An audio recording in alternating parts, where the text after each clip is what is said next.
Okay, the Zerolemon 8500 mAh battery for the Nexus 6P Take 2. This is the second version of this case for the Nexus 6P because the first one got pulled in the summer of 2016 because of a design flaw in the case next to the camera lens. Anyway, so let's see what happens when we assemble this puppy. Now, first of all, this is the same thing from the first version. While you're assembling it, be very careful with the housing, as when the phone is put in there, there's actually nothing to hold that in until you get it inside the case. Now be very careful when you're assembling it, and especially when you are disassembling it, as this sucker really snaps on there solid, and it can really, you don't want to yank the phone away from the battery housing in a horizontal fashion.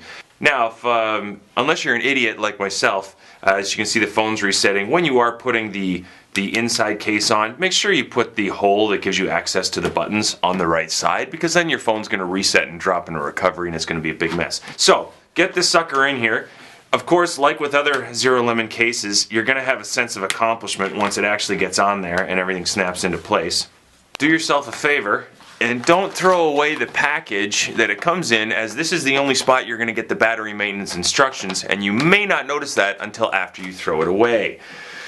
So it does come with small little instructions for assembly, and on the identity card it does give you a website, but there's two pages, one with assembly instructions and instructions for all the other batteries. Neither of those pages have any 6P information on it currently.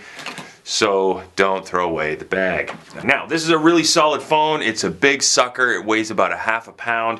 I'm assuming if you have a Nexus 6P and you have a hankering for large batteries, the size is not going to be a concern to you, especially if you've had a battery from Zerolemon before.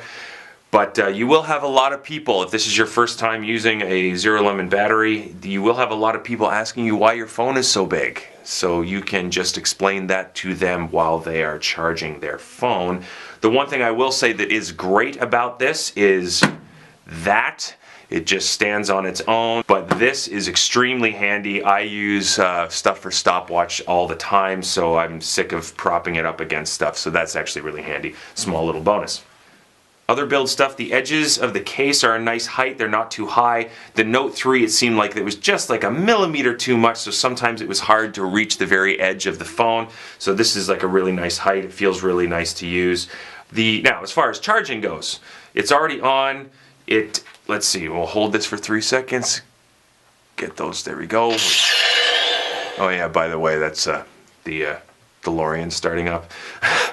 It is charging rapidly, so at least with the base to the phone, we have a rapid charge. I'm going to have to drain the phone and the case so I can actually get some numbers as far as how fast it recharges. Okay, thanks to the miracle of technology, we've just jumped ahead around 10 or 12 days. I've been using this for about a week and a half, and I will tell you, I get around 15 hours of screen on time. Sometimes a little more, sometimes a little less, obviously, depending on what you're using it for. I find I get about 36 to 40 hours between charges. So I'll unplug it between 7 or 8 in the morning on one day, and I will plug it in the following day in the evening between 9 and 12 at night, give or take. Now here's something weird. I don't know why a lot of companies do this. The headphone jack, it's great, it's fine, you have access to it, but only if you have a thin headphone. If your 8th cord has any kind of thickness in the housing, or if it's one of those bent kind of headphone jacks, that's not getting in there. So that's a minor grievance, but whatever. Now the camera, here we go, camera. Let's just turn this on, we'll drop into the camera real quick. I'm just going to pull in my glossy sheet. Of course I've got like the lights glaring as well, but as far as, still didn't shut the HDR off. Now as far as that goes, that's pretty solid. I don't know if you saw the first version of this case, but it created a shadow that was about the size of my finger on the one side, which was no good. So there's no shadow. The concern for the camera seems to have been fixed. If there was a problem with the GPS, as some people had been reporting, I did not notice any problems at all. I actually went to Nashville, Tennessee, where I have never been before in my life over the last 10 or 12 days. And in my neighborhood, I didn't see a problem with the GPS anywhere, locking in or finding my location.